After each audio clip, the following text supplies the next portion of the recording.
Welcome to Of Mountains and Men, where we explore mysteries, myths, and legends from the Alps and beyond. In the Alps, winter was never gentle. Snow-closed mountain passes, villages disappeared behind walls of white, and night came early, long before the day had finished its work. Christmas did not arrive with abundance. It arrived with caution. People listened more closely then, to the wind, to the forest, to sounds that did not belong. And on certain nights, when the air grew heavy and the dark felt crowded, they believed something ancient was walking again. On the eve of St. Nicholas, doors were bolted early. Children were warned to mind their behavior. And somewhere beyond the village lights, bells and chains were set to drag around the snow. They knew him by one name, Krampus. Krampus was not a saint, but also he never walked alone. Where St. Nicholas rewarded obedience, Krampus enforced consequence. He was St. Nicholas' shadow, necessary, feared, and understood. Half man, half beast, with horns like a mountain goat, and a face carved from winter itself. Krampus carried birch rods, heavy bells, and iron chains. His tongue hung long, his eyes burned low, and his presence was announced before he was ever seen. The chains were not meant to bind him. They were a warning. If you heard them too late, the warning was already over. Parents told their children that Krampus scraped his claws along doors, peered through frost-covered windows, and sometimes crossed the threshold without knocking. Naughty children were beaten with birch rods. The worst were thrown into baskets or dragged away, into forests, into caves, into places where no one dared follow. Some stories said he carried them only to frighten them. Others ended more quietly, without any explanation. No one asked which version was true.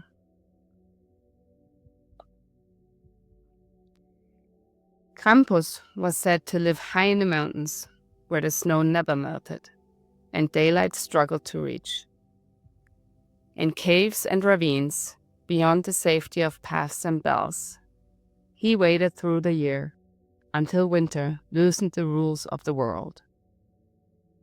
And then, once a year, he returned. On December 5th, fires were lit, masks were carved, furs were worn. Men fastened bells to their waists and became Krampus themselves, not in mockery, but as a ritual. To face a fear was safer than pretending it didn't exist. And so, the bells still ring through the streets. Chains clank, children hide, and the villages remember something it cannot afford to forget. Krampus was never meant to be loved. He was meant to be remembered. For many people outside the Alps, Krampus appears shocking, even absurd. A horned demon marching through the Christmas streets, rattling chains, and frightening children. But Krampus did not begin as a spectacle.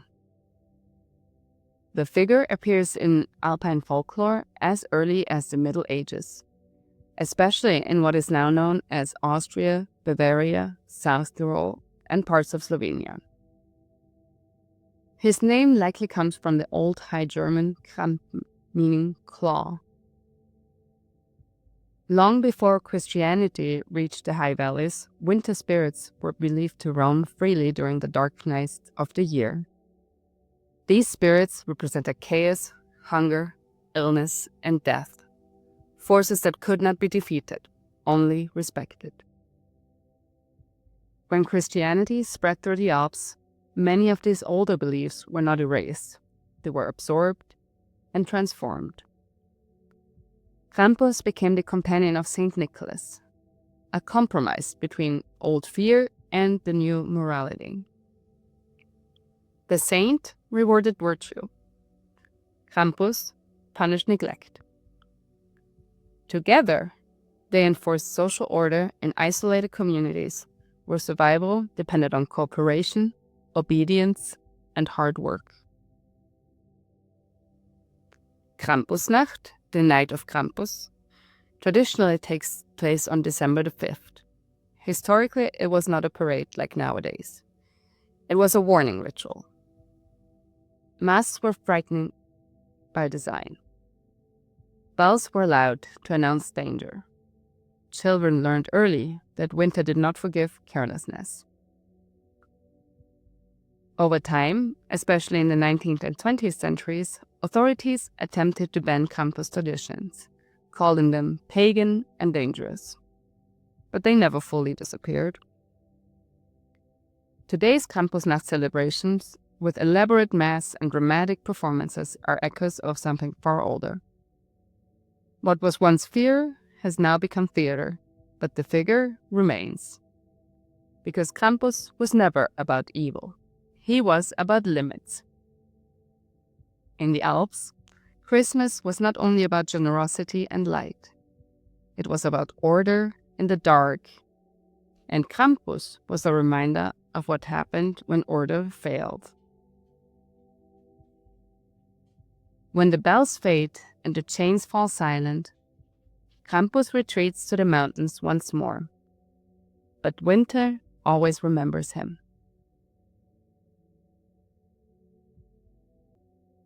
Winter has rulers the eye cannot see. Not all of them arrive with noise. In the Alps, there were nights when the world felt thinner, when footsteps seemed closer than they should be, when silence itself felt watched.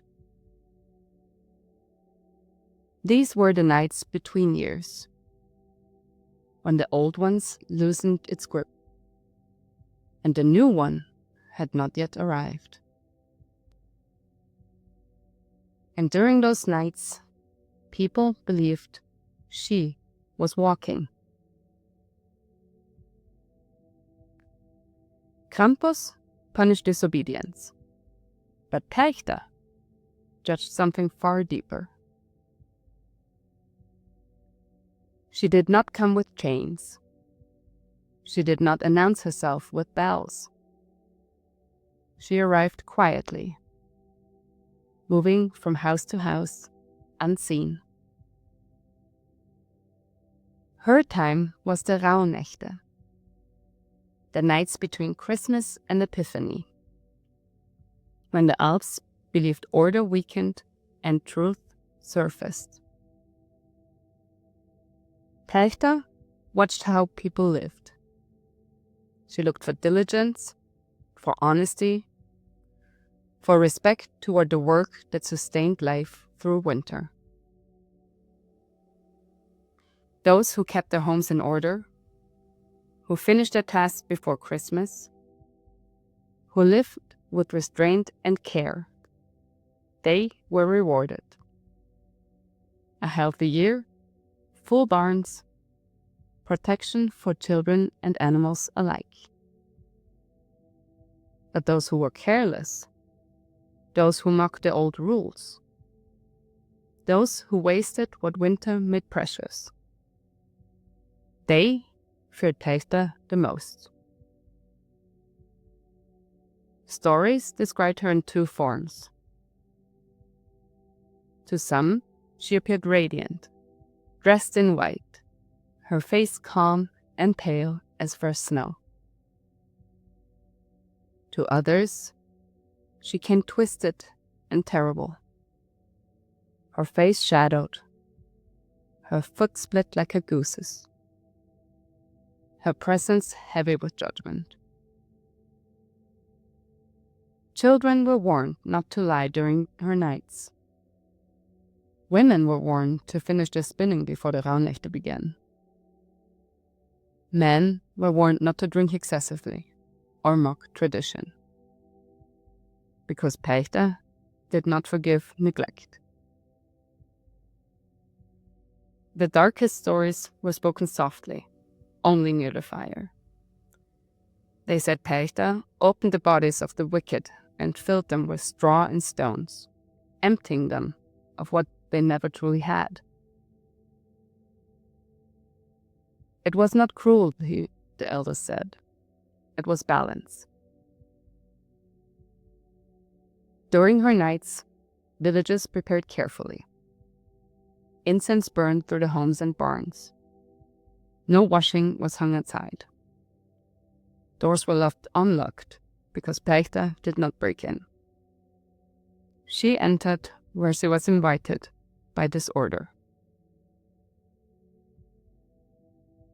In some valleys, men donned masks and bells and became the Perchten, figures of ritual rather than fear. They stamped, rang, and danced through the snow to cleanse the village and drive away what should not follow the old year into the new. And somewhere beyond the torchlight, Perchta watched. Not with anger, but with memory.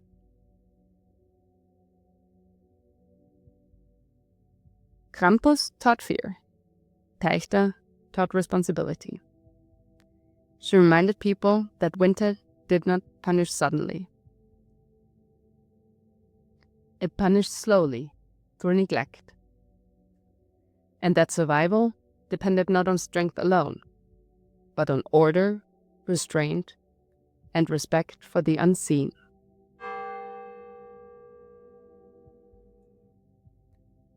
Perchta is one of the oldest and most complex figures in Alpine folklore.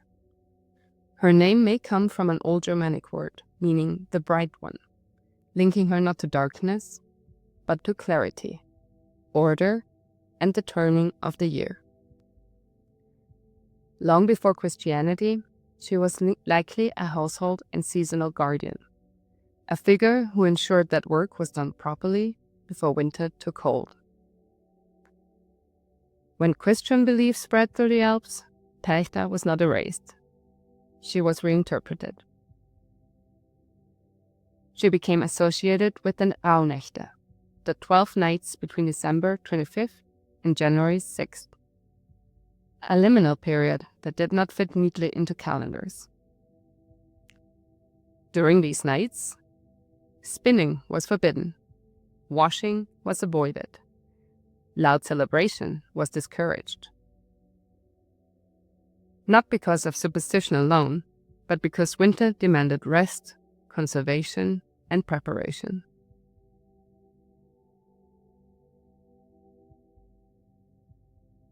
Between Christmas and the New Year, there were nights that did not belong to time. The year had ended, but the new one had not yet begun. In the Alps, people believed the world stood open during these 12 nights, that the veil between what was seen and unseen grew thin, and that whatever crossed these nights would follow you into the year ahead.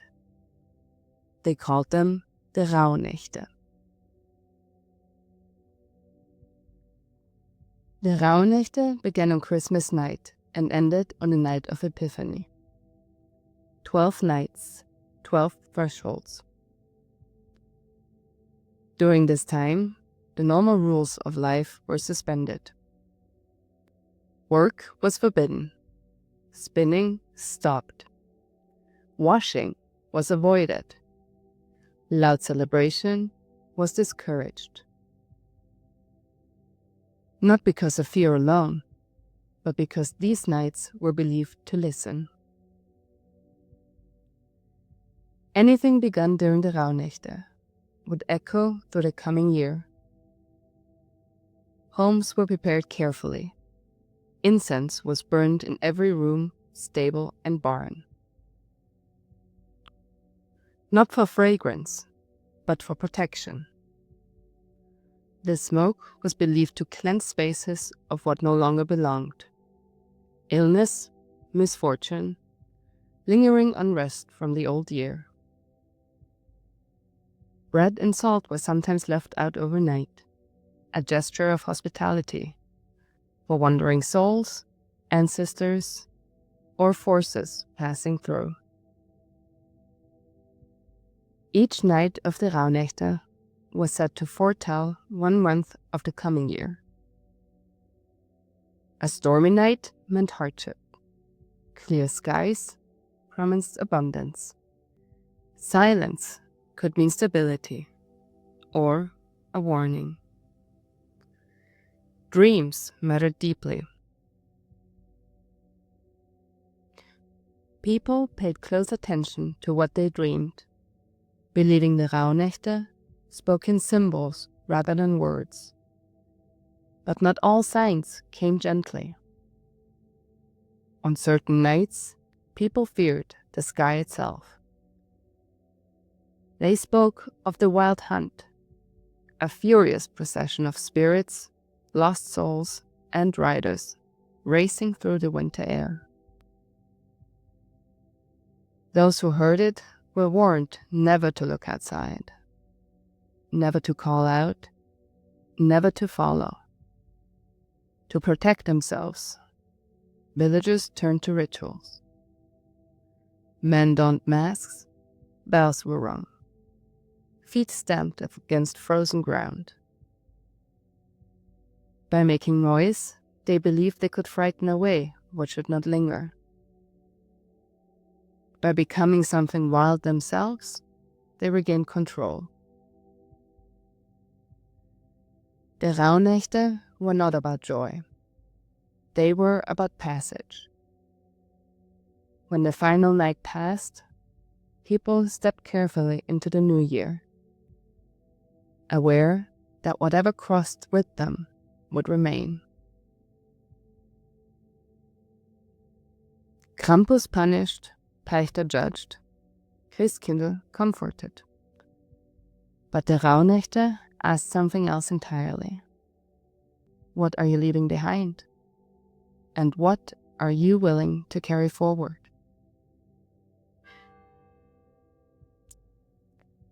Even today, many Rauhnächte traditions quietly survive. Incense burning remains common in the Alpine regions. Frankincense, sage, juniper, each chosen for cleansing and protection.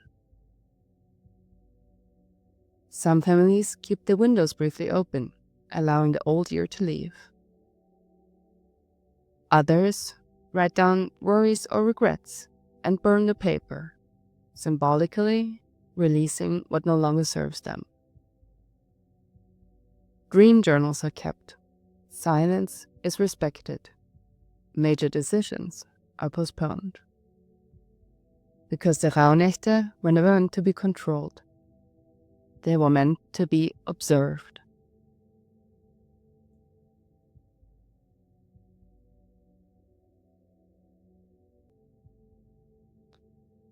Long ago, in the untamed wilds of Tyrol, there reigned a fierce and ruthless mountain king named Serles. Towering and imposing, he ruled mercilessly from his castle high above the Stubai Valley. Serles was a hothead. He knew no mercy in his rage. And he did not rule alone. His cruelty was mirrored by his queen and by his counselor, both as bloodthirsty and callous as their lord. Of all of his passions, none consumed Serles like the hunt. His hounds and horses were more precious to him than the lives of shepherds and villagers who lived beneath his rule.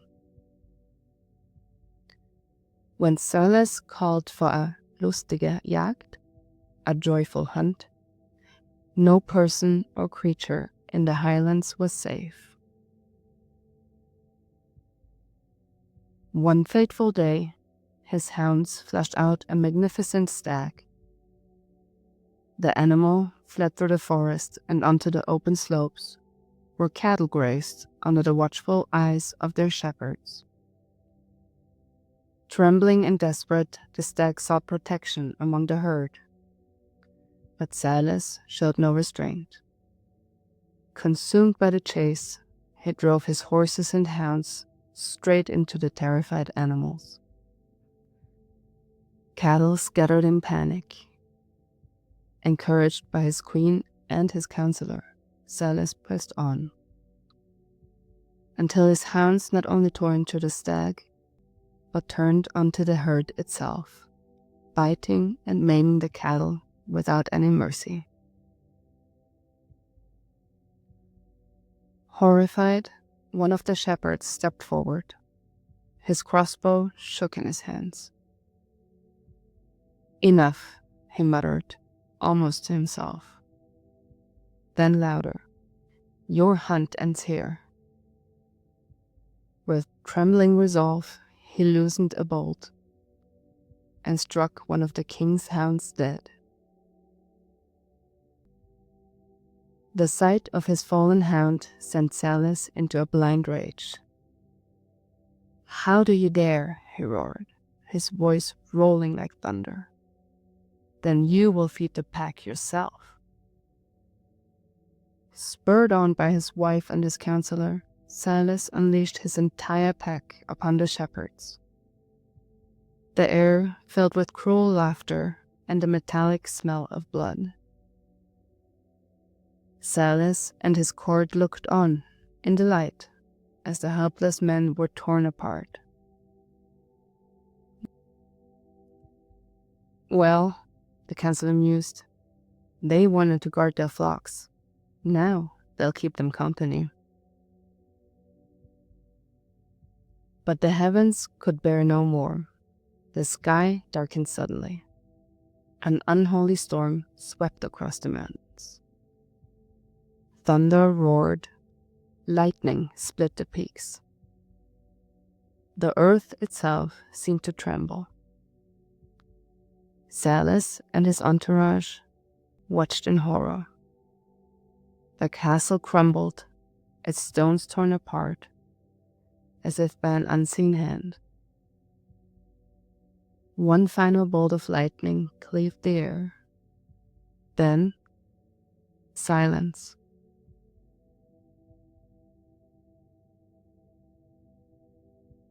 When the storm passed and the sunlight returned to the Alpine heights, Serles and his court were gone.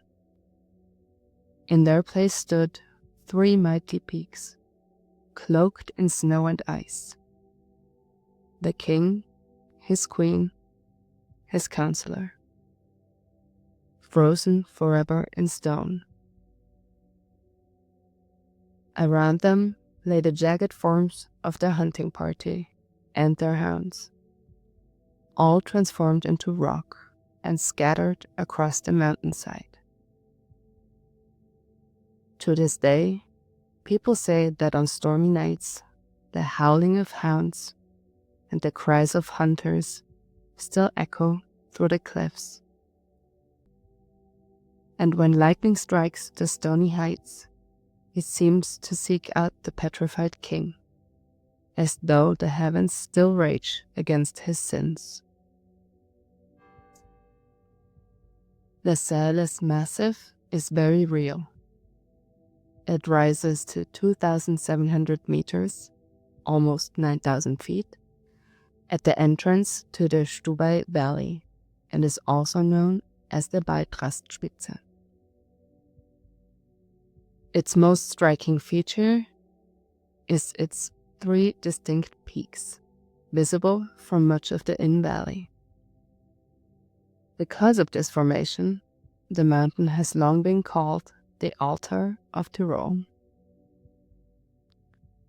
Legends explaining the origin of these three peaks are recorded in Tyrolean folklore collections and local tradition, often describing them as petrified figures punished for cruelty or arrogance.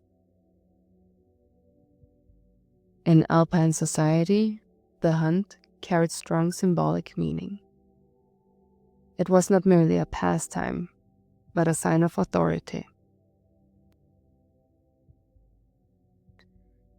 A ruler was expected to protect people, livestock, and pastureland, especially in mountain regions where the survival depended on a delicate balance. A hunt that crossed visible boundaries into herds, grazing land, and human labor was understood as an abuse of power and a violation of order.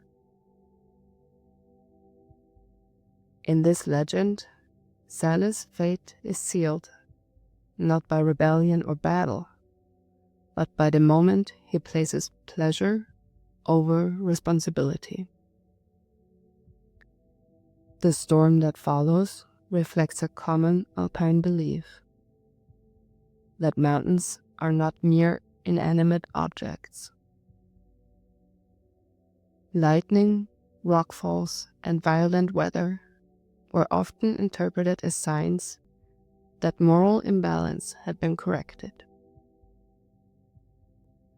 Rather than a hero overthrowing a tyrant, the land itself becomes the judge. Today, Serles remains one of Tyrol's most recognizable peaks, a place where geography and legend have merged into one single memory.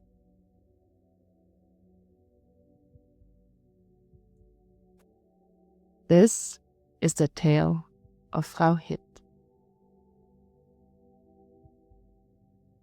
High above the Green Inn Valley, where the river curves through Innsbruck like a silver thread, the Nordkette rises steep and sudden from the earth. Its cliffs catch the first light of morning. Its shadows fall early across the city. And long before cable cars and mountain stations, people believed these heights were not only stone and snow, but memory. They said that once upon these peaks, there stood a castle that glistened in the sun. And in that castle lived a woman whose wealth rivaled that of kings. Her name was Frau Hitt. Frau Hitt was said to own more gold than Innsbruck's merchants, and more silks than the courts of distant rulers. Her gowns shimmered like the morning frost. Her tables bent beneath rich foods and wine. And as her riches grew, so did her pride. One autumn day, as cool air drifted down from the heights, and the forest below burned gold and red, Frau Hitt rode out in her carriage, surrounded by servants and fine horses. At the edge of the road stood a poor beggar woman. A child clutched to her side. Their clothes were thin, their faces hollow with hunger. The woman bowed deeply. "Gracious lady," she said, "my child and I have traveled far and have not eaten for days. Could you spare a morsel of bread or a cup of water?" Frau Hitt looked down at them from their carriage. "Bread and water," she repeated, smiling. The beggar gathered her courage. "Please, madam, only a crust for my child. Surely you can spare a little." Mockery flickered in Frau Hitt's eyes. She turned to her servants. "Bring me a stone," she said, "and water from that puddle." They obeyed. Frau Hitt placed a cold stone into the woman's hands. "Here's your bread." Then she pointed to the muddy water. "And here's your drink. Be grateful for my generosity." The beggar drew her child close. For a moment, she said nothing. Then she lifted her eyes. "Your heart is as cold as this mountain stone," she said calmly. "You mocked the poor and turned hunger into sport. May you remain forever on this peak in your true form, and stand as a warning to all who believe wealth can shield them from kindness."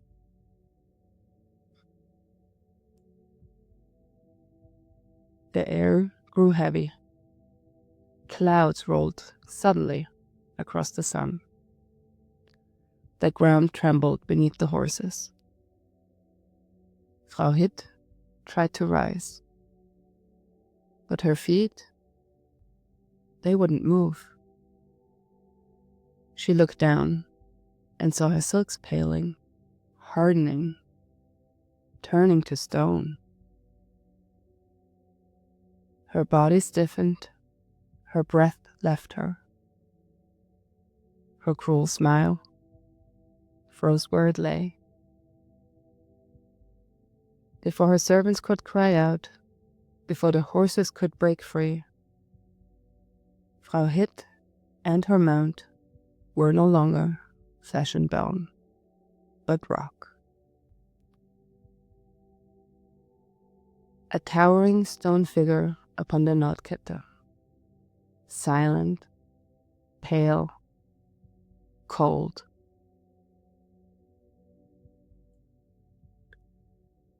They say the castle vanished, the riches were lost, but Frau Hitt remained. And to this day, when evening light strikes the cliffs above Innsbruck, some swear they can still see her shape, seated in stone, watching the valley below.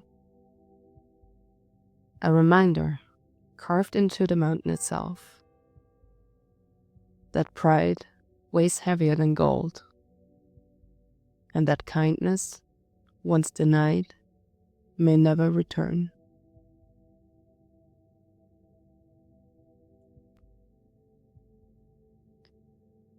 The Nordkette forms the southern edge of the Austrian Alps, rising abruptly above Innsbruck. Geologically, these pale limestone peaks were once an ancient seabed, lifted and carved by ice and time. But long before geology had a name, people told stories. The figure known as Frau Hitt appears in Tyrolean folklore as a personification of the Nordkette itself. A stone formation locals once believed resembled a seated woman with a horse. Her legend was already written down in early historical sources, woven into Innsbruck's identity as a city between wealth and wilderness. In a land shaped by harsh winters and sudden fortune, stories like hers carried moral weight. Warnings against arrogance and reminders of charity. Even today, the Nordkette is called Innsbruck's home mountain, and Frau Hitt remains one of its oldest human faces. High above the valleys of Tyrol, There are huts no one willingly enters in winter. Not because they are abandoned, but because people say something still lives inside them. A small figure, a spirit that rattles pots in the dark, stirs porridge by an unseen fire, and punishes those who forget the value of what the mountains give. They call him the Kasermandl.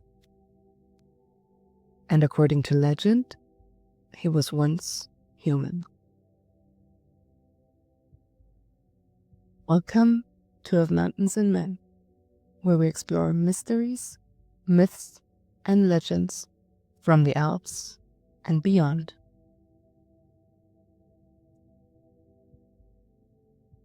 Long before he became a spirit, the Kasermandl was said to have been a senner, an Alpine dairyman, living alone on a high mountain pasture. In the Alps, this work meant survival. Butter, milk, cheese, Kas. No luxuries, necessities. But this man treated abundance like a game. He used balls of butter for bowling, let milk spoil in the sun, mocked the careful work of others. In a land where every resource mattered, his wastefulness was more than foolish. It was an insult. And the old stories say the mountains noticed. When winter came and the huts were sealed and empty, the senner vanished. But something remained. A small, pale figure, part forest spirit, part ghost, part punishment. From then on, people spoke of noises in locked huts, of fires burning where no one lived, of something roaming the high pastures once the snow fell. The Kasermandl was born. Years later, far below the abandoned Alms, a young maid served a harsh farmer in the valley. One winter night, after heavy drinking, this farmer began boasting about the old stories. He dared anyone to climb the Alp and to return with proof that the Kasermandl existed. As a reward, he promised his finest cow. The man laughed, but none accepted. The paths were frozen, the forest was black, and everyone knew what was said to roam the huts. Then the maid spoke. "You stay by the fire and your beer," she said. "I will bring you proof by tomorrow." She had little to lose. Her mother lay ill at home. A cow meant milk, butter, warmth, survival. That night, she climbed alone. Snow groaned beneath her boots. Branches cracked in the dark. The higher she went, the quieter the world became. When she reached the hut, something was wrong. Light behind the shutters. Smoke from the chimney. Inside, a small figure sat by the fire, stirring porridge in an iron pot. "Come in," the Kasermandl called. "Share my meal, and I will give you what you seek." Her hands were numb, her legs shaking. But she stepped inside. She tasted the porridge, and it turned sweet in her mouth. Warm dumplings, golden, comforting. They ate together by the fire, and she told him of her mother and of the cow the farmer had promised. "Tell your master to keep his word," the Kasermandl said. "And if he does not, he will face the consequences." He handed her a simple milk bucket, her proof. The maid returned before dawn. The farmer stared at the bucket, then laughed. "A drunken joke," he said. "No cow would leave his stall." That night, one of his animals was found dead. The farmer cursed his luck. The next morning, another lay stiff in the straw. By the third day, fear replaced pride. The farmer gave the maid not only the promised cow, but a calf as well. Only then did the deaths stop. The maid returned home, her mother was fed, and the Kasermandl's warning had been fulfilled.